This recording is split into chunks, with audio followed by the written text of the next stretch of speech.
Hello, हाय। सफलता with Aparna में आपका स्वागत है। मैं अपर्णा शुक्ला। हम लोग क्या कर रहे हैं? हम लोग कर रहे हैं यूथ। ठीक है, यूथ क्वेश्चन सीरीज कर रहे हैं, प्रैक्टिस सेट कर रहे हैं हम लोग। तो यूथ का कल मैंने बी कराया था, आज मैं सी कराऊंगी और डी कराऊंगी। मतलब जितना कर सकते हैं उतना करेंगे आगे। तो अब मैं लोगों का क्वेश्चन आया कि ए नहीं हुआ है। ए मैंने पहले कराया था, लेकिन उसको मैंने जब प्रैक्टिस सेट लिया था ना, उसी में 2 क्वेश्चन 3 क्वेश्चन 4 क्वेश्चन ऐसे डाल के करा दिया था। तो लेकिन अब मैं पीछे नहीं जाऊंगी, अब मैं आगे जाऊंगी। ठीक है, जैसे कि कल भी आज C D E F G ऐसे कराऊंगी। जब जो है आपका पूरा यूथ ख़त्म हो जाएगा तो मैं एक करा दूंगी। ठीक है, वो मुझे याद रहेगा, आप लोग परेशान नहीं होइए। पीछे चली जाऊंगी ना तो वो सारा जो है मिस मैच हो जाएगा, तो जो है इसलिए दिक्कत होगी। आई होप आप लोग समझ रहे होंगे। ठीक है, और आज जो है वीडियो शुरू करने से पहले आपको क्या करना है? लाइक करना है, कमेंट करना है और शेयर ज़रूर करना है। कमेंट आप करेंगे वीडियो ख़त्म होने पर, लाइक तुरंत करेंगे, शेयर तुरंत करेंगे, सब्सक्राइब तुरंत करेंगे और वीडियो को लास्ट तक देखेंगे क्योंकि सारे क्वेश्चंस इंपॉर्टेंट है, कुछ छोड़ के मत जाइएगा। चलिए शुरू करते हैं फिर। संतुलित आहार, आज हम लोग का सेक्शन सी है जिसमें आया है संतुलित आहार। संतुलित आहार के जितने भी क्वेश्चन हैं यहाँ पर वो सारे क्वेश्चंस किए जाएंगे। सूची में दिए गए परिरक्षण सामग्री का सूची 2 में दिए गए भोजन बनाने का उपक्रम एक साथ सुमेलित कीजिए। कहने का मतलब है कि जो चीज़ें हम लोग बनाते हैं उसमें क्या मिलाते हैं या उसमें क्या हो जाता है, ये चीज़ें आपको सुमेलित करनी है। ठीक है, चलिए देख लेते हैं। बेंजोइक अम्ल है और सल्फर डाइऑक्साइड है, नियासिन है, एसिटिक अम्ल है, सोडियम नाइट्रेट है। तो मैंने कल आप लोगों को बताया था कि जो सबसे आसान चीज़ है उसी को हम लोग सबसे पहले मैच करते हैं। अब इसमें सबसे आसान और सुनी हुई चीज़ है क्या? आपकी नियासिन। नियासिन किस में मिलता है? नियासिन है विटामिन बी। तो विटामिन बी जो होता है वो आपका क्या हो जाता है, किस चीज़ में मिलेगा आपके? वो ऐसी चीज़ में मिलेगा जो आपके मलाई युक्त या ऐसी चीज़ें होती हैं वो। ठीक है, तो नियासिन आपको क्या आ जाएगा? चीज़ पे। चीज़ पे क्यों जाएगा? क्योंकि विटामिन B3 नियासिन को बोलते हैं, सबको पता है। और चीज़ जो होती है उसमें जो है विटामिन B3 अच्छी मात्रा में मिलता है। ठीक है, उसके बाद ये आपका सबसे आसान आ जाएगा। तो आप क्या करेंगे? सी को लेकर चले जाएंगे 1 पर। अब यहाँ पर देख लीजिए C1 पर है क्या? यहाँ C2 पर, यहाँ C1 पर, ये 3 C1 पर है। यहाँ पर देख लीजिए 3 C1 पर है, बी में C1 पर है। ठीक है, मैं कलर चेंज कर लेती हूँ ना, आप लोग को पता है ना मुझे ब्लैक कलर अच्छा नहीं लगता। फिर उसके बाद में ये सी वाला और ये डी वाला तीनों C1 पर है। ठीक है, इसके बाद में क्या है? फिर आप दूसरा आसान सा ही चीज़ देखेंगे। अब आसान सा चीज़ क्या आ जाएगा? एसिटिक अम्ल। एसिटिक अम्ल क्या होता है? मतलब कि खट्टी चीज़ों में पाया जाता है एसिटिक अम्ल। अब यहाँ पर ऐसी खट्टी चीज़ क्या है? सब्जियाँ खट्टी हैं क्या? नहीं है। गोश्त खट्टा होता है क्या? नहीं। जेम्स जेली खट्टे होते हैं क्या? नहीं। बेकरी में आपको खट्टी चीज़ें मिलती हैं, वो बनाने के ऊपर है, लेकिन बेकर्स में ऐसी कोई बात तो है नहीं कि हाँ आप उसको लिख सकते हैं। तो आपका क्या आएगा? चटनी आएगा। अब आपका डी का, आपका एसिटिक अम्ल का जाना चाहिए 2nd नंबर पर। अब आप यहाँ पर देखेंगे डी का 2nd नंबर पर कहाँ जाएगा? अब देखो एक डी जो है आपका यहाँ पर, एक डी आपका कहाँ जाएगा? हाँ, ये जा रहा है। ठीक है, एक आपका ये जा रहा है और एक आपका ये जा रहा है। ठीक है, अब इसमें आपके ए और सी, ए ऑप्शन कट गया और आपका जो है सी ऑप्शन कट गया। ठीक है, 2 ऑप्शन बचा, बी और डी। अब किसी एक में ही अंतर होगा। अब आप क्या आ जाते हैं? चलो ठीक है, बेंजोइक अम्ल उससे आसान है। बेंजोइक अम्ल क्या होता है? बेंजोइक वहाँ मिला जाता है जो सामान खराब होने से बचाया जाता है। तो जेम्स और जेली को खराब होने से बचाया जाता है। तो ए का 5th पर चला जाएगा। आइए हम लोग देख लेते हैं ए का कहाँ पर है? 5th पर है। अब ये देख लीजिए बी जो है इसमें, बी जो है आपका ये, इसमें ए कहाँ है? देखिए 5th पर है। ठीक है, ये कट चुका है आपका, ये कट चुका है, ये 4th पर है, ये है। तो आपका करेक्ट बी होगा। लेकिन इसके आगे भी हम लोग सुन लेते हैं क्या है। और सोडियम नाइट्रेट कहाँ जाएगा? आपका सोडियम नाइट्रेट जाएगा आपका संसाधित गोश्त पर। मतलब कि जो सोडियम नाइट्रेट आपके गोश्त में मिल जाता है, क्योंकि गोश्त जो है कभी कभी क्या होता है आपका प्रोटीन का तो अच्छा स्रोत होता ही है, लेकिन इसमें आपको जो है जो सोडियम है वो भी जो है क्योंकि नमकीन होता है, मांस का कैसा होता है, नमकीन स्वाद होता होगा। मैं तो मतलब पता नहीं, मुझे जो नॉन वेज होंगे उनको पता होगा। तो ये सोडियम में चला जाएगा। तो आंसर आपका क्या आ जाएगा, बेंजोइक अम्ल आ जाएगा जेम्स और जेली पर। ठीक है, इसके बाद में सल्फर डाइऑक्साइड आ जाएगा आपकी सुखाई गई सब्जियां। नियासिन आपका आ जाएगा चीज़ में। एसिटिक अम्ल आ जाएगा चटनी में। सोडियम नाइट्रेट आ जाएगा संसाधित गोश्त में। तो आपका ऑप्शन नंबर क्या, बी सही हो जाएगा। ठीक है, आपका ऑप्शन नंबर बी सही हो जाएगा। नेक्स्ट क्वेश्चन चलते हैं। जो क्वेश्चन थोड़े से ऐसे होते हैं ना, उन्हीं में टाइम लगता है, अन्यथा टाइम नहीं लगता बहुत ज़्यादा। साइनोजेन रासायनिक सूत्र के साथ एक रासायनिक यौगिक भी है। तो साइनोजेन जो होता है ना, ये एक रासायनिक सूत्र, इसका क्या है, इसमें जो रासायनिक सूत्र दिया है ये गलत है। इसका रासायनिक सूत्र होता है C2 और N2। ठीक है, इसको ध्यान से देख लीजिएगा, ये गलत दिया हुआ है। साइनोजेन रासायनिक सूत्र होता है C2N2। ठीक है, चलिए आगे बढ़ते हैं। के साथ एक रासायनिक यौगिक भी है, तो C2N2 के साथ एक रासायनिक यौगिक भी है, क्या, साइजेन। सूत्र पूछा, सूत्र इसका C2N2 होगा। नेक्स्ट क्वेश्चन आइए, नेक्स्ट क्वेश्चन चलते हैं। नेक्स्ट क्वेश्चन क्या है कि हमें संतुलित आहार लेना चाहिए, क्यों, इसमें आहार संबंधी समस्त आवश्यकताएं पूरी हो जाती हैं इसलिए। अब यह सादृश्य होता है, इसका तो कोई मतलब नहीं होता। इससे स्वास्थ्य ठीक रहता है, सही बात है। संतुलित आहार लेने से स्वास्थ्य ठीक रहता है, इससे सौंदर्य में वृद्धि होती है, सही बात है। लेकिन जो स्वास्थ्य ठीक रहेगा तो सौंदर्य में वृद्धि होगी, वो आपके पूरक हैं, कि मतलब कि सभी आवश्यकताएं जब शरीर की पूरी हो जाएंगी तब स्वास्थ्य ठीक रहेगा, और जब स्वास्थ्य ठीक रहेगा तो हम सुंदर लगेंगे। तो सबसे बेस्ट ऑप्शन आएगा ये नंबर 3। चलिए नेक्स्ट क्वेश्चन आ जाते हैं हम लोग। नेक्स्ट क्वेश्चन क्या है हम लोगों का, नेक्स्ट क्वेश्चन है, एक ऐसा आहार जिसमें भोजन के सभी आवश्यक घटक सही अनुपात में शामिल होते हैं, उसे क्या कहा जाता है। तो आप लोग को पता है कि वसायुक्त आहार सिर्फ वो वसा वाला हो जाएगा। ठीक है, संतुलित आहार, गरिष्ठ आहार जिसमें बहुत ज़्यादा तेल मसाला साथ में होगा, और प्रोटीन युक्त आहार जिसमें ज़्यादा से ज़्यादा प्रोटीन होगा। ये संतुलित आहार नहीं होंगे। संतुलित आहार होंगे इसमें प्रोटीन, खनिज, फैट, मिनरल, विटामिन, आपके वाटर्स, ये सारी चीज़ें हो वहाँ पर होते हैं। तो इसलिए इसका आंसर आएगा संतुलित आहार। नेक्स्ट क्वेश्चन क्या है आपका, देखते हैं। नेक्स्ट क्वेश्चन है, भोजन का पौष्टिक मूल्य किस विधि को बढ़ाता है, मतलब किस विधि से बढ़ाया जा सकता है। तो खमीरीकरण से, अंकुरण से, फोर्टिफिकेशन से, उपरोक्त सभी। तो सबको पता है कि खमीरीकरण से क्या होता है कि उसमें जो है आपके विटामिन बी की जो है अधिकता हो जाती है।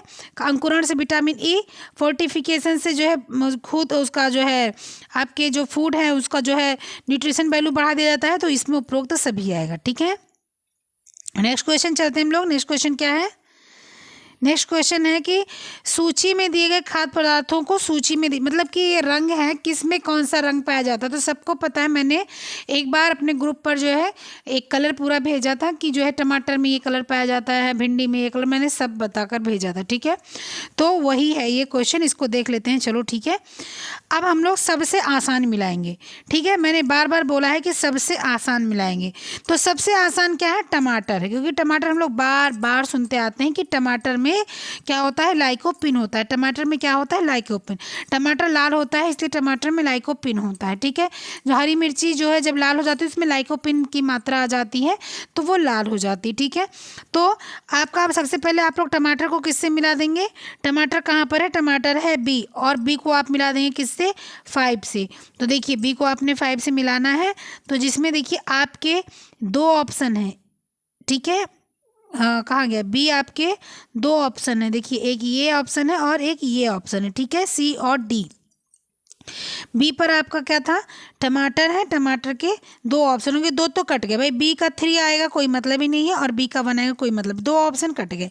अब इन्हीं 2 ऑप्शन में जो है आपको देखना है। ठीक है, इसके बाद हम लोग क्या आ जाते हैं, इसके बाद हम लोग आ जाते हैं मांस। मांस में क्या मिलता है, एंथ्रोसाइनिन मिलता है। ठीक है, मांस में क्या मिलता है हम लोग को, सॉरी मांस में हम लोग क्या मिलता है, मायोग्लोबिन। मांस में हम लोग को क्या मिलता है, मायोग्लोबिन। मायोग्लोबिन क्या होता है, मायोग्लोबिन एक प्रकार का प्रोटीन होता है जो मांस में मिलता है। ठीक है, तो अब हम लोग मायोग्लोबिन पर आ जाते हैं। मायोग्लोबिन कौन सा है, मायोग्लोबिन दिख नहीं रहा ना, ये मांस है। मांस का मायोग्लोबिन चला जाएगा 4 नंबर पर। मायोग्लोबिन मांस कितने नंबर पर, ए नंबर पर है, ए का 4। अब आपका ए का 4 यही एक ही है, यहाँ ए पर 5 लगा हुआ तो यानी कि सही नहीं है, यही सही है आपका ऑप्शन नंबर सी।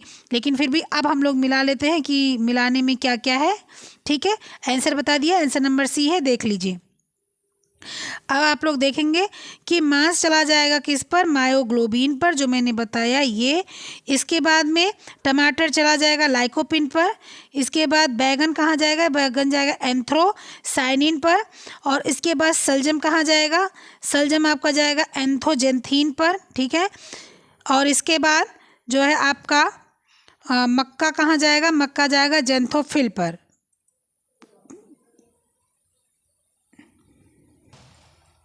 ठीक है, तो ये क्वेश्चन हो गया पूरा। अब नेक्स्ट क्वेश्चन पे आ जाते हैं हम लोग। नेक्स्ट क्वेश्चन क्या है, आइए देखते हैं। नेक्स्ट क्वेश्चन है कि सूची में दी गई वसा यानी कि फैट की सामग्री को आपको मिलाना है। सूची में दी गई फैट की सामग्री क्या है, वसीय एसिड यानी कि फैटी एसिड को मिलान करना है कि घी में कौन सा फैटी एसिड पाया जाता है, सरसों में कौन सा फैटी एसिड पाया जाता है, ये सारी चीज़ें हैं आपको पता लगानी है। ठीक है, तो चलिए देखते हैं। सबसे आसान चीज़, बार बार हम लोग बोलते हैं कि सबसे आसान चीज़ सबसे पहले देखना है। तो सबसे आसान चीज़ यहाँ पर क्या है, आपको पता है कि जो है अलसी में कौन सी फैटी एसिड पाई जाती है और आपके सनफ्लावर में सबसे अच्छी एसिड कौन सी पाई जाती है। आप लोग को पता है कि सबसे अच्छा तेल सनफ्लावर का माना जाता है। और उसके बाद में उसके और अलग लेवल के हैं, जैसे कि जिसमें आपके तिल के तेल आ जाते हैं, आपका जो है सरसों का तेल आ जाता है। वो सब सरसों वरसों तेल को तो बाद में आता है, सबसे पहले तिल का तेल मानते हैं सबसे पहले। और उसके बाद में मूंगफली का तेल बहुत अच्छा माना जाता है। तो मूफा और फूफा आप लोगों ने सुना होगा, मूफा MUFA, फूफा FUFA। ठीक है, उसको बाद में बताएंगे। अभी जो है मिलान करिए इसका। घी में क्या पाया जाता है, सबको पता है कि घी में हम लोग का FFA पाया जाता है। ठीक है, घी में क्या पाया जाता है, घी में पाया जाता है FFA। तो घी कहाँ है, ए है, ए का कहाँ आ जाएगा, नंबर 4 चला जाएगा। अब नंबर 4 देखिए कहाँ पर है, यहाँ पर नंबर 4 क्या है, ए पर। देखिए 3 जो है ए पर, यहाँ पर नंबर 4 इसमें भी है। इसके बाद में और ए पर जो है यहाँ नंबर 4 एक ही है ना, ए पर नंबर 4 एक ही है। ठीक है, नहीं ए में 3 नंबर 4, इसलिए हम लोग को अभी आगे भी देखना पड़ेगा। ठीक है, चलिए नेक्स्ट हम लोग देखते हैं क्या है। नेक्स्ट है सरसों। सरसों में क्या पाया जाता है, सरसों में हम लोग को क्या मिलेगा, सरसों में हम लोग को मिलेगा मूफा। आप लोग को पता है ना कि जो है MUFA मूफा मिलता है सरसों के तेल में। ठीक है, तो सरसों का तेल कहाँ चला जाएगा आपका, बी सेकेंड नंबर पे है ना सरसों का तेल।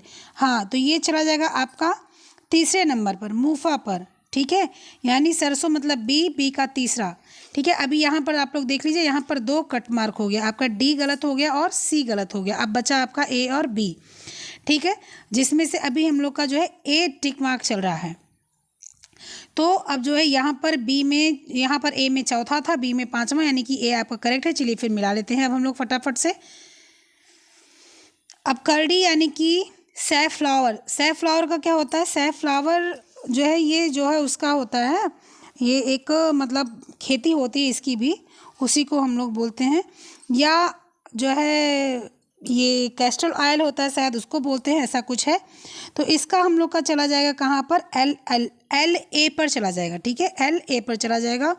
और उसके बाद में आपका जो है आ जाएगा क्या, अलसी। अलसी आ जाएगा आपका ALA पे। ठीक है, तो इसका ऑप्शन नंबर ए सही हो गया। नेक्स्ट क्वेश्चन हम लोग आइए देखते हैं। नेक्स्ट क्वेश्चन क्या है, निर्जलित आलूओं, पालक गोभी, पत्ता गोभी, रागी में कितनी मात्रा होनी चाहिए आर्द्रता की, मतलब कि इनके अंदर कितनी नमी होनी चाहिए। अगर जो है निर्जलित आलू है, मतलब कि वो निर्जलित आलू मतलब जो आलू सूख चुका है बाहर से, फिर भी अंदर से उसमें कितनी चीज़ें होनी चाहिए। ठीक है, आलू, पालक, फूल गोभी, रागी, इन सब में कितनी आर्द्रता होनी चाहिए। तो कितना भी निर्जलीकरण हो जाए बिल्कुल सुखाया नहीं जाता है, इसलिए उसमें कम से कम आपके 18 से 24% आपके जो है आर्द्रता होनी ही चाहिए। ठीक है, देखिए इसका डिफिनीसन मैं बता देती हूँ, उसका डिफिनीसन आप लोग को सुनना ज़रूरी है। पालक, मेथी, बथुआ, चौराई, चने का साग, सरसों का साग, पुदीना, हरा धनिया, फूल गोभी आदि में लोहा, कैल्शियम, रेशा, फॉलिक अम्ल, विटामिन B2 होता है। निर्जलित आलू, पालक, फूल गोभी, रागी में आर्द्रता की मात्रा 18 से 24% होती है। इसका उचित तापमान 3 डिग्री सेल्सियस से 4 डिग्री सेल्सियस के मध्य होना चाहिए। निर्जलित का मतलब मैं बता दूं, यहाँ पर कोल्ड स्टोरेज की बात हो रही है। कोल्ड स्टोरेज में इतना जो है उसके अंदर आर्द्रता बची रहती है और इसका तापमान 3 से 4 डिग्री सेल्सियस होता है। ठीक है, तो इसका आंसर क्या आ जाएगा? इसका आंसर है 18 to 20। नेक्स्ट क्वेश्चन क्या है? नेक्स्ट क्वेश्चन है कि निम्न में से कौन से पोषण अभाव रोग नहीं है? कौन सा ऐसा रोग है जिससे पोषण से नहीं होता है, ये बताना है। जीरोफैल्थीमिया, आपको पता है विटामिन ए की कमी से होता है। फिर ऑस्टियोमलेसिया, आपको ये भी पता है विटामिन डी की कमी से होता है। डिस्लिप्टीमिया, और इसके बाद अनारेक्सिया नर्वोसा और कार्टोमलेसिया। तो कार्टोमलेसिया भी आपको पता है कि जो है किसी विटामिन की कमी से, कौन सी विटामिन कमी से, ये आप लोग मुझे बता दीजिएगा, बहुत आसान है, कल मैंने बताया था।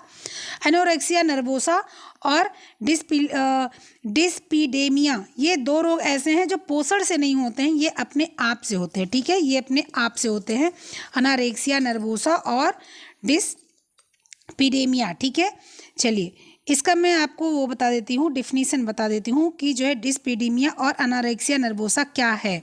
ठीक है, तो एनोरेक्सिया नर्वोसा होता है, एनोरेक्सिया नर्वोसा जो है वो ईटिंग डिसऑर्डर है जो पोषक तत्व के कमी से नहीं होता।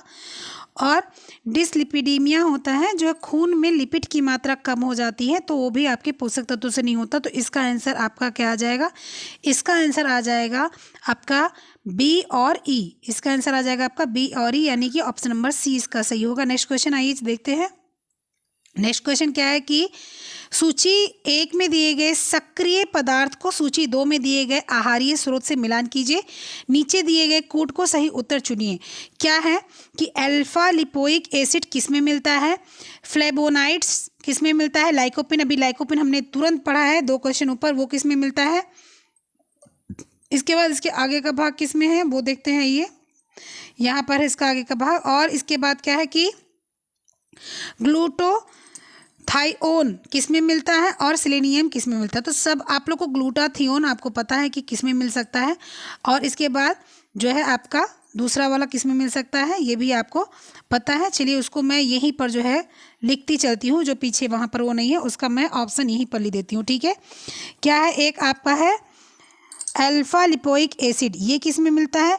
तो सबसे पहले हम लाइकोपिन देख लेते हैं। लाइकोपिन आपको टमाटर में मिलता है, यानी कि सी का सेकंड नंबर। सी का सेकंड नंबर देखिए कहाँ पर है, ये देखिए सी का सेकंड नंबर यहाँ पर दिख रहा है ना, सी का सेकंड नंबर।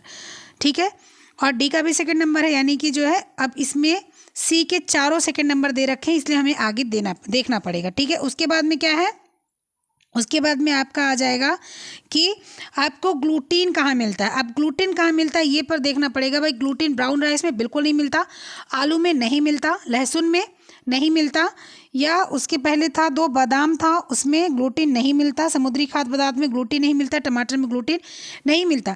एवोकाडो एक ऐसा चीज़ है जिसमें ग्लूटीन मिलता है, क्योंकि जब एवोकाडो आप निकालिए और उसके बाद उसको जब पकाते हैं तो वो गोंद जैसा प्रतीत होता है। ठीक है, तो गोंद जैसा जो प्रतीत होता है इसका मतलब उसमें ग्लूटीन होता है। तो ग्लूटीन आपका कहाँ चला जाएगा? एवोकाडो में चला जाएगा, यानी कि आपका जो है एवोकाडो को हम लोग ग्लूटीन से मिला देते हैं। ग्लूटीन का नंबर है डी और एवोकाडो का नंबर है 5। तो देखिए डी का नंबर 5 है कोई, ये देखिए अब ये यहाँ पर डी का नंबर 5 है, यानी कि सी ही सही है, सी सही है। लेकिन हम लोग फिर भी आगे बढ़ के सब मिलाकर देख लेते हैं कि अल्फा लिपोइक एसिड किस में मिलेगा? आलू में मिलेगा। फ्लेवोनाइड्स किस में मिलेगा? लहसुन में मिलेगा। लाइकोपिन किस में मिलेगा? टमाटर में मिलेगा।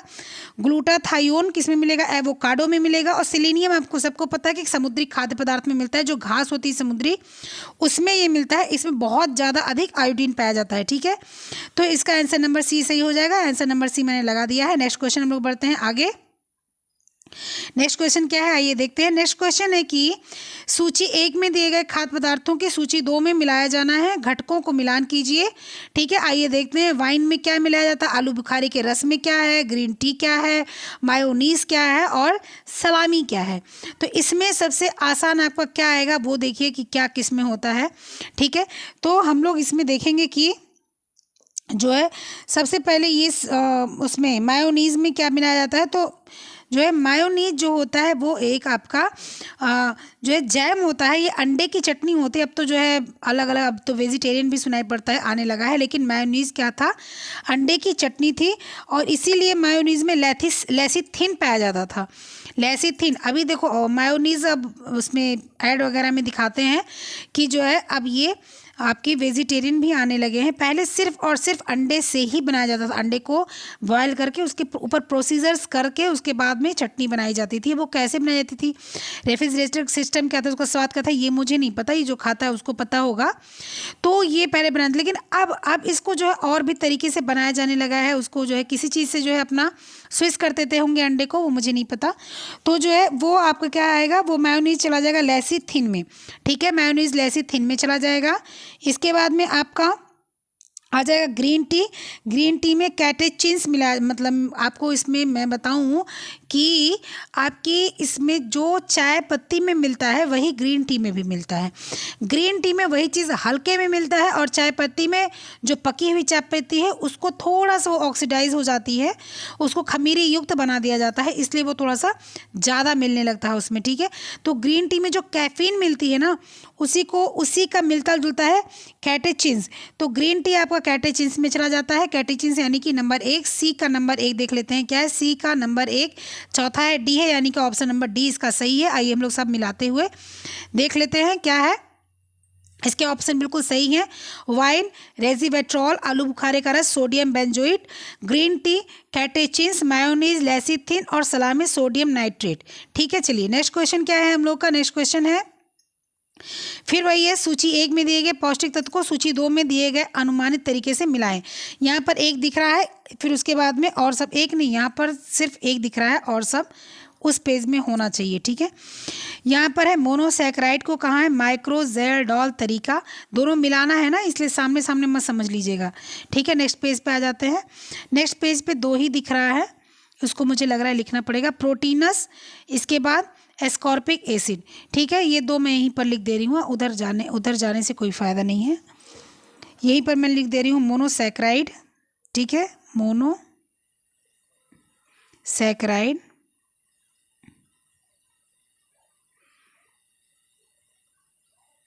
मोनोसैकेराइड, कीटोज सुगरस,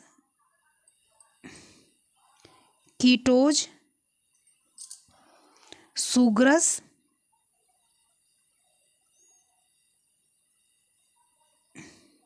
इसके बाद में है अमीनो एसिड, अमीनो एसिड, ये वहाँ के जो है उस दूसरे वाले पेज के हैं, ठीक है, दूसरे वाले पेज के। मोनोसैकेराइड को किससे मिलाना है, कीटोज सुगरस को किससे मिलाना है, और अमीनो एसिड को किससे मिलाना है, ठीक है।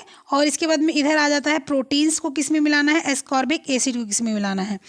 तो आप सब लोग को पता है कि जो है आपके जो चीज़ प्रोटीन, अगर दूध है, आपका जो है मांस है, आपका पनीर है, आपका टोफू है, आपका सोयाबीन है, तो यहाँ पर अगर आ जाता है तो वो आपका कहाँ चला जाता है, पनीर में, उसमें प्रोटीन में चला जाता है, ठीक है। तो यहाँ पर आपका क्या आ जाएगा कि प्रोटीन आपका चला जाए किस में, माइक्रोजेल्डोल में। माइक्रोजेल्डोल तरीके से क्या होता है, प्रोटीन को जो है वो कर दिया जाता है, तरीके से पता क्या जाता है कि हाँ इसमें इतना प्रोटीन है, ठीक है। कीटोज सुगरस, मतलब कि कीटोज सुगरस में क्या है, सेलीवेनाफस टेस्ट से किया जाता है कीटोज का पता कि कितना शुगर से क्या इसमें है, क्या जो है, मतलब जितनी भी चीज़ें आपको शुगर के बारे में पता की जाएगी वो इससे होगा। फिर उसके बाद अमीनो एसिड का किससे, निनहाइड्रिक एसिड, उससे टेस्ट से आपको ये पता लगाया जाएगा कि जो है क्या जो है किसमें क्या कितना एसिड, कितना जो है आपका अमीनो एसिड का मात्रा कितना, क्या कहाँ पर है, ये सारी इस टेस्ट से पता चलती है। एस्कॉर्बिक एसिड जिसको हम लोग डाइक्लोक्रोनोफिनाल एंडोफिनोल ट्राइट्रेशन से न जो है मापा जाता है। तो थोड़ा सा जो है ये बहुत ही टंग ट्विस्ट शब्द हैं, तो उसको आप देख लीजिएगा। तो इसका आंसर आपका कहाँ आ जाएगा, इसका आंसर आ जाएगा आपका ए, ठीक है। चलिए नेक्स्ट क्वेश्चन क्या है, नेक्स्ट क्वेश्चन देखते हैं। कि संतुलित आहार का अर्थ है ऐसा आहार जिसमें केवल फल और सब्जियां हो, ऐसा आहार जिसमें सभी पौष्टिक तत्व सम्मिलित हो, ऐसा आहार जिसमें सभी आवश्यक पौष्टिक तत्व सही मात्रा में सम्मिलित हो, तरल आहार। तो सबको पता है कि ऐसा आहार जिसमें सभी आवश्यक पौष्टिक तत्व सही मात्रा में सम्मिलित हो वही आपका संतुलित आहार होता है। ठीक है, तो इसका आंसर आ जाएगा सी। नेक्स्ट क्वेश्चन क्या है, देखिए कि ये सी वाला पार्ट खत्म हो गया यहाँ पर देख लीजिए, आपका सी वाला पार्ट खत्म हो गया यहाँ पर। कल बी हो गया था, आज सी खत्म हो गया यहाँ पर। अब नेक्स्ट डी चल रहा है। ठीक है, नेक्स्ट डी शुरू करते हैं। नेक्स्ट डी क्या है, ऊर्जा उपाप चयन। ठीक है, ऊर्जा उपाप चयन मतलब एनर्जी की बात हो रही है इस जो है उसमें पार्ट में। ठीक है, 1 कैलोरी है, 1 कैलोरी कितनी है, क्या है ये देखिए। जल में 1 ग्राम का तापमान 1 डिग्री सेल्सियस बढ़ाने के लिए वांछित ऊर्जा की मात्रा, एक पोषक आहार विशेषज्ञ द्वारा एक भोजन विशेष में वसा की मात्रा की व्याख्या करने के लिए आविष्कृत एक बिंदु प्रणाली, इनमें से कोई नहीं। तो कैलोरी का मतलब क्या होता है कि जितनी आपके जो आप खाना खाते हो उसमें कितनी कैलोरी आपको प्राप्त होती है, ये कैलोरी का मतलब होता है।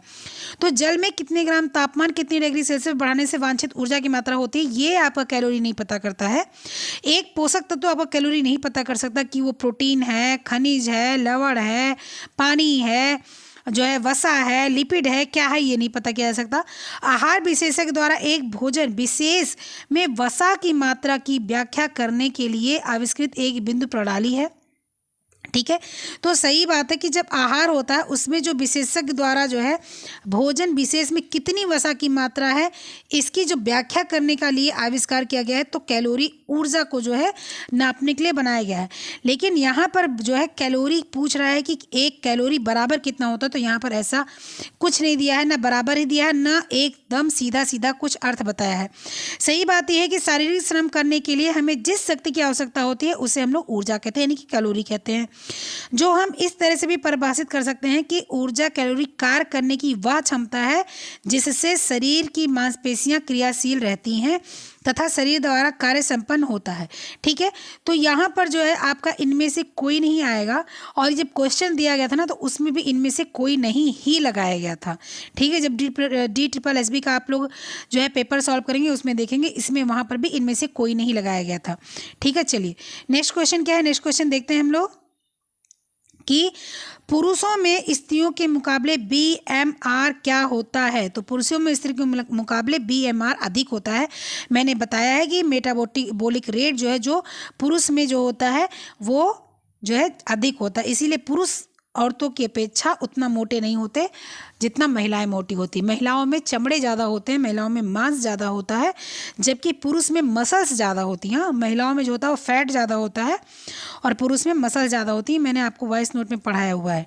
ठीक है, चलिए नेक्स्ट क्वेश्चन क्या है हम लोग का, नेक्स्ट क्वेश्चन देखते हैं कि काम करने की क्षमता को क्या कहा जाता है। क्षमता, ऊर्जा, कुशलता, प्रसुप्ति। अब काम करने की क्षमता का मतलब हो गया एनर्जी। ठीक है, एनर्जी कितनी है आपको ये बताता है आपकी ऊर्जा। नेक्स्ट क्वेश्चन क्या है, नेक्स्ट क्वेश्चन आपका है भोजन में ऊर्जा का सबसे संकेंद्रित रूप में से कौन सा है। कार्बोहाइड्रेट, वसा, प्रोटीन, विटामिन। तो हम लोग का जो है जो हमारे भारतीय थाली जो होती है उसमें आपके कम से कम 60 to 70% आपके सिर्फ और सिर्फ कैलोरीज होती हैं, कार्बोहाइड्रेट्स होते हैं। क्यों, रोटी में भी कार्बोहाइड्रेट मिलता है, चावल में भी कार्बोहाइड्रेट मिलता है, आलू में भी कार्बोहाइड्रेट मिलता है, बहुत सी सब्जियां ऐसी इसमें कार्बोहाइड्रेट मिलता है। और हम लोग जो है रोटी और चावल से अपनी थाली को कम से कम 60 से 70% भर लेते हैं। उसके बाद में थोड़ा सा दाल, थोड़ी सी सब्जी, सलाद तो रेयरली कोई खाता नहीं, तो जल्दी कोई खाता नहीं है, तो इसलिए यहाँ पर कार्बोहाइड्रेट आएगा। नेक्स्ट क्वेश्चन क्या है, नेक्स्ट क्वेश्चन देखते हैं हम लोग कि ऊर्जा का वह प्रमुख स्रोत इनमें से कौन सा है और जिसे कुल दैनिक भोजन का प्रमुख भाग होना चाहिए। ऊर्जा का प्रमुख स्रोत क्या है। ठीक है, तो ऊर्जा का प्रमुख स्रोत सबको पता है कार्बोहाइड्रेट होता है। ठीक है, और बोला क्या है कि जिसका कुल दैनिक भोजन का प्रमुख भाग होना चाहिए। भाई दैनिक भोजन का प्रमुख भाग कार्बोहाइड्रेट होता ही है। प्रोटीन ज़्यादा खाएंगे तो गठिया हो जाएगी, वसा ज़्यादा खाएंगे तो फैट बढ़ जाएगा, खनिज पदार्थ ज़्यादा खाएंगे तो जो है अलग अलग जो है कोई समस्या ही उत्पन्न होने लगेगी। तो सबसे ज़्यादा कार्बोहाइड्रेट ही खाया जा सकता है और खाया भी जाता है। नेक्स्ट क्वेश्चन क्या है, नेक्स्ट क्वेश्चन के लिए नेक्स्ट पेज पे चलते हैं कि ऊर्जा की माप की इकाई क्या है? ग्राम, केल्विन, जूल, बॉन्ड्स। तो सबको पता है कि ऊर्जा की जो है जो इकाई है वो हम लोग किसमें? केल्विन में नापते हैं, ठीक है। ऊर्जा की जो इकाई है वो हम लोग किस में नापते हैं? ऊर्जा की इकाई हम लोग जूल में नापते हैं, ठीक है। ऊर्जा की इकाई हम लोग किस में नापते हैं? तो ऊर्जा की इकाई क्या है? जूल है, ठीक है। सी क्वेश्चन, इसका आंसर सी आएगा। यहाँ पर बी दिया हुआ, बी नहीं सी, ठीक है, सी मानिएगा। चलिए नेक्स्ट क्वेश्चन क्या है? गतिशील संतुलन से तात्पर्य है प्रोटीन ऊर्जा अनुपात का, कैल्शियम फास्फोरस अनुपात का, खनिज लवण संतुलन का, उपयुक्त में से कोई नहीं। तो आपको गतिशील मतलब चलते फिरते जो ऊर्जा की आवश्यकता होती है वो आपको ऊर्जा मतलब कि आपको एनर्जी चाहिए, तो प्रोटीन के साथ एनर्जी सही है, ठीक है। कैल्शियम आपकी हड्डी को मजबूत करता है, प्रोटीन आपको क्षमता शक्ति देती है, ठीक है। तो यहाँ आंसर नंबर ए आएगा। नेक्स्ट क्वेश्चन क्या है हम लोग का? नेक्स्ट क्वेश्चन देखते हैं। निम्नलिखित में से किसे ऊर्जा का प्रतिदिन आवश्यकता सबसे अधिक होती है? शिक्षक, पत्थर तोड़ने वाले को, कलर को, गृहिणी को। तो सबसे अधिक ऊर्जा जो सबसे ज़्यादा काम करेगा शिक्षक, यानी कि हम बैठ के पढ़ा रहे हैं तो हमें इतना ज़्यादा ऊर्जा की आवश्यकता नहीं पड़ रही है। कलर को बैठ के काम कर रहा है, उसको इतना ज़्यादा आवश्यकता नहीं पड़ी। पत्थर तोड़ने वाला और गृहिणी को भी इतनी आवश्यकता नहीं पड़ी जितना पत्थर तोड़ने वालों को पड़ी, क्योंकि वो कठिन कार्य कर रहा है, ठीक है। नेक्स्ट क्वेश्चन, खाली कैलोरी से तात्पर्य है शून्य कैलोरी, सिर्फ कैलोरी, न्यूनतम कैलोरी, उपरोक्त में से कोई? शून्य कैलोरी कुछ नहीं होती, सिर्फ कैलोरी कुछ नहीं होती। सिर्फ कैलोरी बोला जाता है 1 कैलोरी सिर्फ, ठीक है। 1 कैलोरी जो है आपके सिर्फ लग जाएंगे, ओनली लग जाएगा। तो ओनली कैलोरी में मेरे ख्याल से तो ओनली कहीं लगता नहीं है, ठीक है। तो यहाँ पर आपके आ जाएंगे कितने?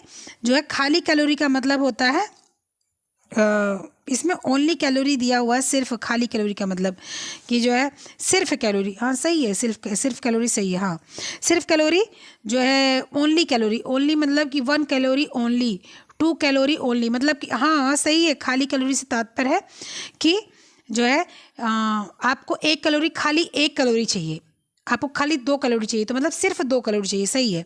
तो इसका आंसर आपका आ जाएगा सिर्फ, यानी कि बी। नेक्स्ट क्वेश्चन क्या है?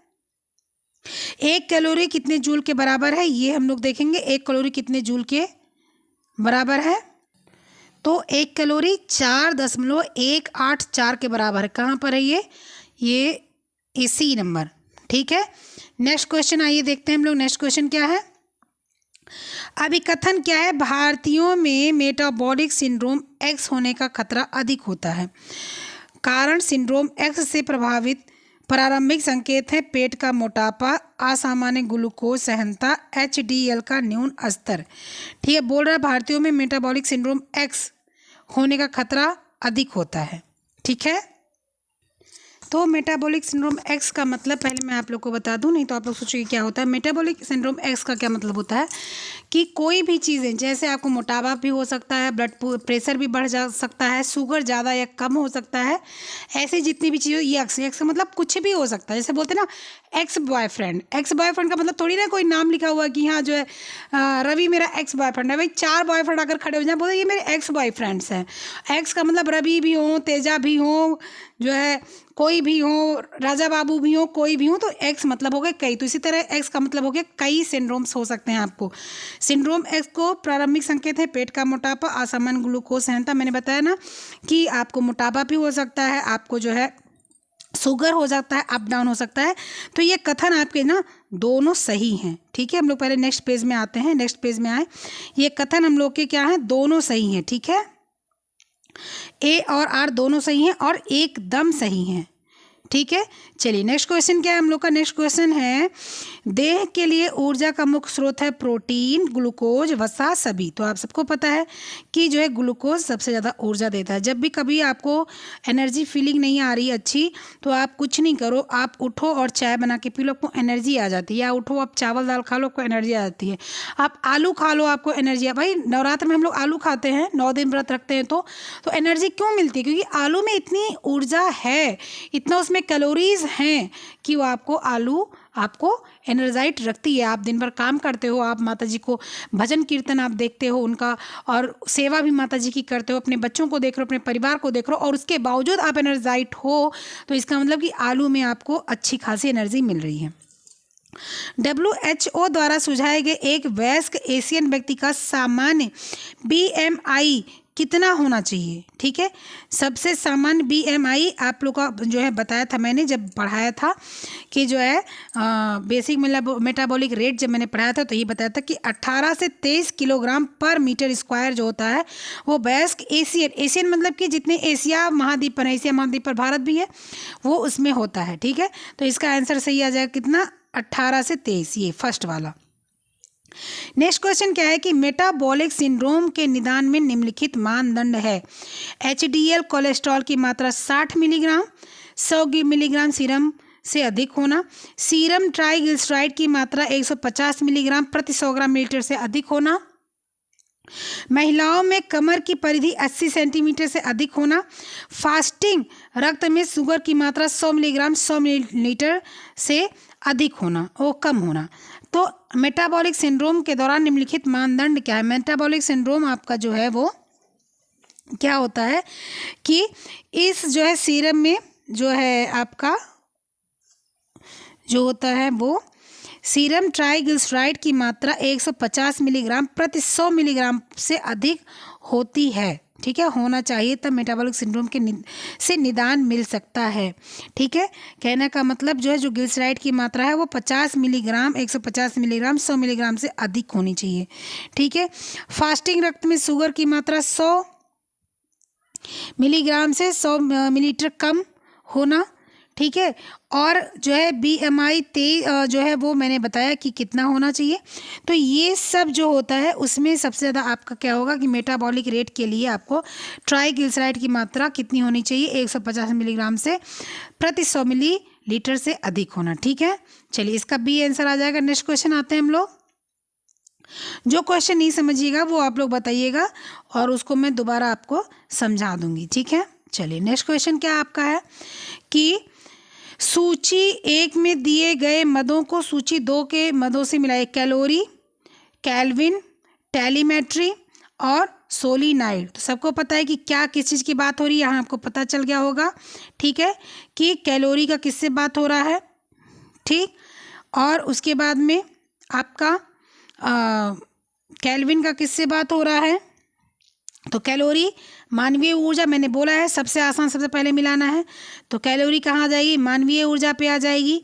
ठीक है, उसके बाद केल्विन किस में आ जाता है? टेम्परेचर जहाँ नापते हैं वहाँ पर आ जाता है। ठीक है, कलर टेम्परेचर ये इस पर आ जाएगा। तो अब सबसे पहले आपको क्या देखना है? पहले कैलोरी वाला देखना है। कैलोरी वाला कहाँ है? देखिए B में है और C में है, तो यानी A आपका नहीं है और आपका D नहीं है, B और C। इसके बाद केल्विन यानी B का आपको इस पे आ जाएगा 4 पे आ जाएगा, B का 4 पे, यानी कि आपका ये सही है। ठीक है, यानी कि आपका B ऑप्शन सही है, लेकिन हम लोग मिला लेते हैं। केल्विन कहाँ जाएगा? कलर टेम्परेचर पे आ जाएगा। टेलीमेट्री कहाँ आ जाएगा? ये आ जाएगा एर्गोनॉमिक्स पे आ जाएगा। ठीक है, और सोलिनाइड कहाँ आ जाएगा? आपका इलेक्ट्रॉनिक्स आ जाएगा। ठीक है, इलेक्ट्रॉनिक्स आ जाएगा इस पर। ठीक है, चलिए आपका आंसर क्या है? B। नेक्स्ट क्वेश्चन आइए देखते हैं। इसमें इतना मिलाने वाला है ना कि सारा टाइम तो वही ले लेता है।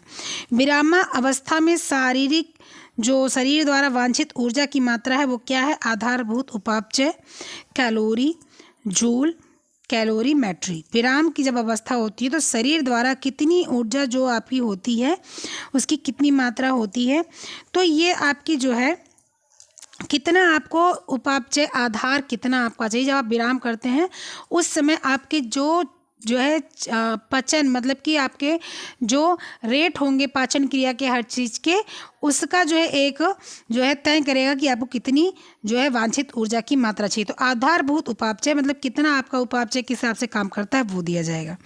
नेक्स्ट क्वेश्चन कि जो है दिए गए ऊर्जा को ICMR 2010 से मिलाएं। साधारण सरल श्रम श्रेणी के पुरुष को कितनी कैलोरी ऊर्जा चाहिए होती है? मध्यम श्रेणी 13 वर्षीय लड़की और 16 वर्षीय लड़की, साधारण श्रम श्रेणी की गर्भवती महिलाएं। ठीक है, जब ये मैं काटती हूँ ना, जो इसको क्रॉप करने लगती हूँ, तो कुछ ना कुछ मुझसे छूट ही जाता है, ठीक है। तो मुझे फिर बोलना या लिखना पड़ता है, और लिखना मुझे पता ही है, आप लोगों को हाथ से लिखना होता है, तो इसलिए उतना सही लिख नहीं मिलता। तो 16 वर्ष की लड़की को कितना चाहिए, इसके बाद में क्या चाहिए, मैं वहीं पर ऐसे सुन लीजिए कि इसका ऑप्शन क्या आएगा। ऑप्शन आगे है, मैं ऑप्शन बताऊँगी आपको। चलिए ऑप्शन पे ही चले जाते हैं। पहले ऑप्शन पे चले आते हैं। चलिए अब आप देख लेते हैं यहीं पर, इसमें ये ऑप्शन बिल्कुल सही दिया है। कम काम करने वाले पुरुष को 23.20, मध्यम श्रेणी की महिला को 22-30, 13 वर्षीय लड़की को 23-30, 16 वर्ष की लड़की को 30-20 और साधारण श्रम श्रेणी की गर्भवती महिला को 27-50 इतनी कैलोरी प्रतिदिन चाहिए। ये बिल्कुल सही दिया हुआ है, इसमें कोई दिक्कत नहीं है। तो आपका ऑप्शन नंबर डी सही होगा, ठीक है। जो गलत होता है ना, वो जो है अपने आप से पता ही चल जाता है। बिस्तर बनाना कौन सा कार्य है, मतलब कि ऊर्जा बनाने वाला कार्य है या हल्का, भारी, मध्यम, अत्यंत भारी। अब आपको बताएं बिस्तर बनाने वाला कैसा का। बिस्तर बनाने का एक मतलब होता है ये कि जो है आपने चद्दर डाल दी, ये बिस्तर बना दिया। ये आपका बिस्तर बनाने का मतलब नहीं है, बिल्कुल भी नहीं है। बिस्तर बनाना एक हैवी काम है। आप तखत को बिछाएंगे, तखत को झाड़ पोंछ देंगे, फिर आप गद्दा लेकर आएंगे, उस पर गद्दा डालेंगे, फिर आप उस पर चद्दर डालेंगे, फिर आप उस पर जो है रजाई या कुछ रखेंगे। एक बिस्तर बनाना ये होता है। एक बिस्तर बनाना ये भी होता है कि आपने कई साड़ी इकट्ठा कर रखी है, साड़ियों को लिया और इसके बाद उसको पिनअप किए, आप बड़ी वाली सुई से सिले, उसके अंदर रुई डाला, उसके बाद दूसरी साड़ी सिली, उसके बाद तीसरी साड़ी सिली, उसके बाद ऊपर से एक बढ़िया सा आपने ऊलन या कॉटन का कवर डाला, उसके बाद उसको सिलाई की, फिर किनारी गोटा लगाया, उसको सिलाई की। तो ये हैवी वर्क में आ जाता है, यानी कि आपने बिस्तर बनाया है, ठीक है। और जो आपने बिस्तर बिछाया है उसको बिस्तर लगाना बोलते हैं। बिस्तर बनाना और बिस्तर लगाना, ध्यान से सुन लीजिए। बिस्तर लगाने का मतलब होता है कि आपको गद्दा बिछा दिया, चद्दर बिछा दिया, रजाई रख दी, तकिया लगा दे, ये बिस्तर लगाना होता है। बिस्तर बनाने का मतलब होता है बिस्तर की सिलाई करना। तो यहाँ पर आंसर आपका क्या आ जाएगा कि बिस्तर बनाना भारी काम में आता है। दिन भर क्या 2-3 दिन लग जाता है बिस्तर बनाने में। इसके बाद में नेक्स्ट क्या है कि जो है किसके जो है उम्र की सूची के अनुसार किसको कितनी ऊर्जा आरडीए के अनुसार मिलनी चाहिए, ठीक है। तो आरडीए से मिलाएं ऊर्जा। यहाँ पर 2020 और 2010 ऐसा कुछ दिया नहीं हुआ है, लेकिन फिर भी हम लोग मिलाते हैं। मध्यम श्रेणी जो गर्भवती महिला है, कम काम करती है। 2 वर्षीय बच्चे को, 12 वर्ष के लड़के को, 16 वर्ष की लड़की को, साधारण श्रम वाले जो है पुरुष को। अभी जो पहले था वही ये भी है। तो ये आपकी क्या है कि 2 वर्ष का जो बच्चा है उसको कितनी कैलोरी चाहिए होगी भाई, उसको बहुत ज़्यादा नहीं चाहिए होगी, उसको 1000 समथिंग चाहिए। तो 1060 चलेगा, 1060 उसको कैलोरी मिलेगी। 12 वर्ष का जो लड़का है उसको कितनी कैलोरी दी जाएगी, उसको दी जाएगी 2190 किलो कैलोरी। 16 वर्ष की लड़की जो है उसको कितनी दी जाएगी, उसको दी जाएगी 2440 यानी 2440 किलो कैलोरीज। और साधारण काम करने वाले श्रेणी का जो पुरुष है उसको कितनी कैलोरी दी जाएगी, 2320 दी जाएगी, ठीक है। उसको कितनी दी जाएगी, 2320 दी जाएगी, ठीक है। तो ये आपके जो है हो गया। इसका आंसर हम लोग मिला लेते हैं। आइए, इसका आंसर क्या है कि आपका फर्स्ट का क्या जाएगा, मध्यम श्रेणी की गर्भवती महिला, मध्यम श्रेणी की गर्भवती महिला 2580 जाएगा, ठीक है। 2580 जाएगा। ये 1 मिनट, ये यहाँ चला जाएगा, ठीक है। 2 वर्षीय बच्चा 160 चला जाएगा, यहाँ चला जाएगा। 12 वर्ष का लड़का कितना आ जाएगा, वो 2320 पे चला जाएगा।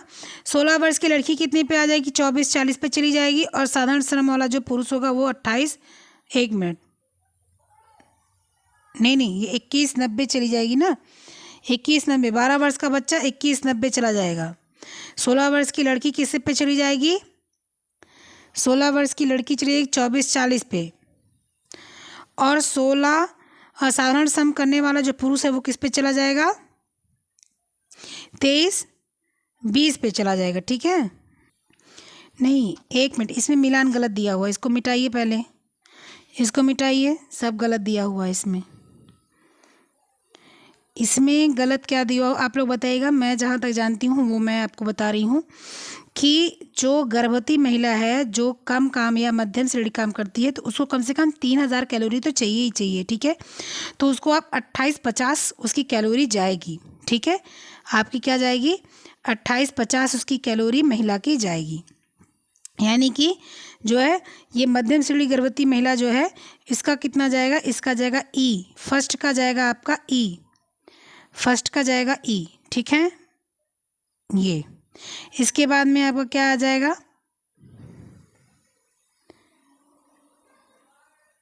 इसके बाद में आपका आ जाएगा, ठीक है। नेक्स्ट क्या है, नेक्स्ट आ जाएगा 2 वर्ष का बच्चा 160, ठीक है।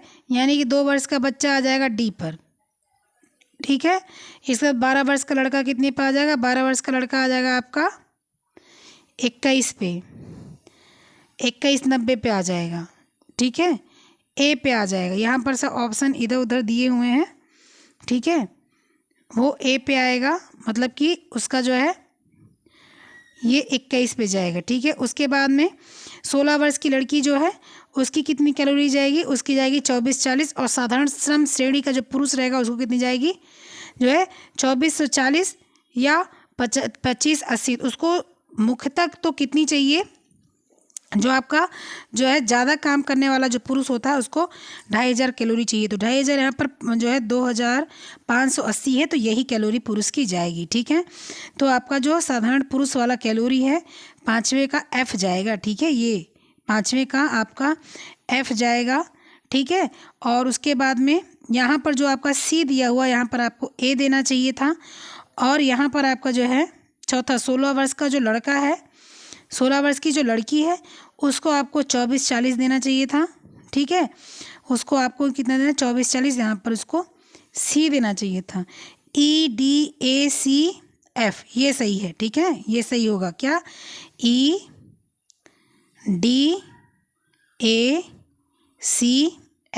यही सही है, मिलान कर लीजिएगा, बिल्कुल सही है, ये यही सही है, मिलान कर लीजिएगा, ठीक है। आप क्या कीजिए, आप स्क्रीनशॉट ले लीजिए क्वेश्चन का और यही मिलान कर लीजिए। कोई स्क्रीनशॉट ले लिए, चलिए ठीक है, आगे बढ़ते हैं हम लोग। बहुत लंबी वीडियो हो जा रही है, अब जल्दी जल्दी ख़त्म करेंगे हम इसको। कितना क्वेश्चन चल रहा है, 83 चल रहा है, 85 पर ख़त्म करेंगे, फिर इसके आगे हम लोग करेंगे, ठीक है। 84 और 85 और 2 क्वेश्चन करेंगे बस, 86 से कल करेंगे। 84 क्वेश्चन क्या है, आइए देखते हैं। उपयुक्त शारीरिक स्थिति में काम करने की ऊर्जा की आवश्यकता घटती है। उपयुक्त शारीरिक स्थिति का अर्थ है सभी अंगों का विन्यास सीध अवस्था में रखना। इसी कारण ऊर्जा आपकी जो है वो कम लगती है। तो इसमें क्या आ रहा है, इसमें आ रहा है कि जो है जब उपयुक्त शारीरिक स्थिति में काम करने की ऊर्जा की आवश्यकता घट जाती है उस समय क्या होता है कि शारीरिक स्थिति का अर्थ है कि सभी अंग विन्यास सीधे अवस्था में रखना और उसी की ऊर्जा से कम लगना। भाई जब एकदम खड़ा आदमी है तो उसकी ऊर्जा, उसकी ताकत ज़्यादा थोड़ी लगेगी, उसको कम लगेगा। तो जो है उसका आंसर क्या आ जाएगा, इसका आंसर आएगा ए। आंसर के लिए नेक्स्ट पेज पर चलते हैं। आंसर नंबर इसका क्या आ जाएगा, आंसर नंबर आ जाएगा ए, ठीक है।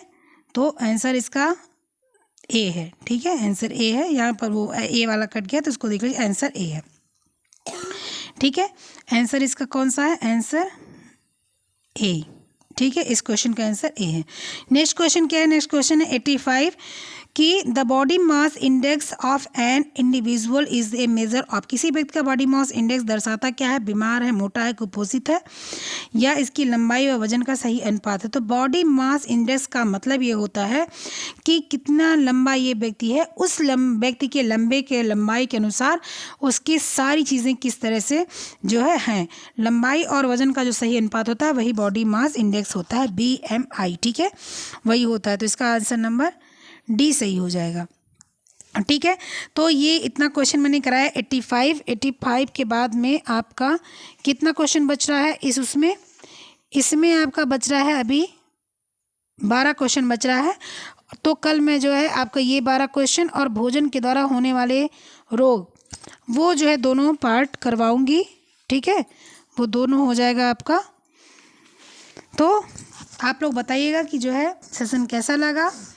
कोई कहीं भी जो है आपको क्वेरीज हो, कोई भी समस्या हो तो आप उसको भी बताइएगा, मैं उसको जो है सॉल्व करने की कोशिश करूँगी। आप लोग वो नंबर ले लीजिए 94 55836597। इस पर आप लोग ऐड हो जाइए। ये व्हाट्सएप नंबर है, आप लोग इस पर ऐड हो जाइए। कोई भी क्वेश्चन हो, कोई भी समस्या हो तो आप इसको जो है देख लीजिएगा। यहाँ पर आप क्वेश्चन भेज सकते हैं, आपकी सारी समस्या हल हो जाएगी।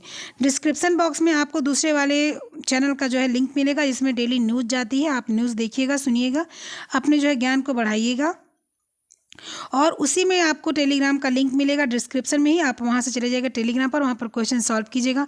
पीडीएफ अगर आपको चाहिए होगा तो पीडीएफ भी आपको इसी व्हाट्सएप पर ही मिलेगा, ठीक है। तो अगर आपने व्हाट्सएप अभी तक नहीं लिया हो, नहीं देखा हो, तो आप जो है जाकर देख लीजिए, क्योंकि आपको पीडीएफ भी वहीं मिलेंगे। नेक्स्ट क्वेश्चन हम लोग जो इसके आगे के क्वेश्चन है वो कल कराएंगे, ठीक है। अभी लंबी बहुत वीडियो हो जाएगी, फिर आप लोग देखते नहीं हो, फिर परेशान होते हो।